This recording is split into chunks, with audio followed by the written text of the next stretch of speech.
আমরা জনগণের দুয়ারে দুয়ারে গিয়েছি।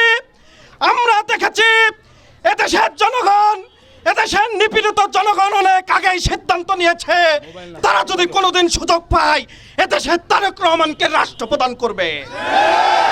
সংগ্রামী ভাইরা আমার, এদেশের মানুষ সকলে হাদি হত্যার বিচার চায়, কিন্তু হাদি হত্যার বিচার নামে অনেকে নির্বাচন চায় না।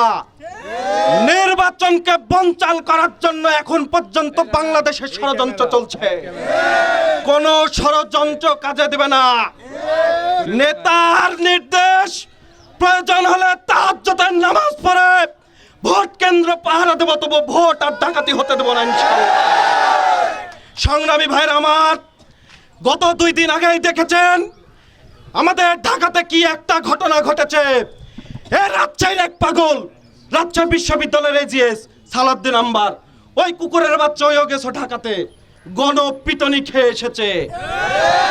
আর একটা আছে খুব বকে, তাকে নিয়ে কিছু কথা বলতে চাই না, শুধু ঢাকা 8 আসনের মির্জা আব্বাস ভাইয়ের ধৈর্যের প্রশংসা করতে চাই। তার নাম হচ্ছে ডারবি নাসির, ঢাকা বিশ্ববিদ্যালয়ে সবাই চেনে। আমাদের আব্বাস ভাইয়ের খুব ধৈর্য, এখন পর্যন্ত সে চুপচাপ আছে। আমাদের রাজশাহী বিভাগে হলে আধা ঘন্টার মধ্যে ওর পিঠের ছাল আমরা তুলে নিতাম। নির্বাচন নিয়ে কোনো পাইতারা চলবে না। বাংলাদেশ জাতীয়তাবাদী ছাত্র দল সদা কাছে রাজপথে দাঁত ভাঙা জবাব দেবো ইনশাল্লাহ।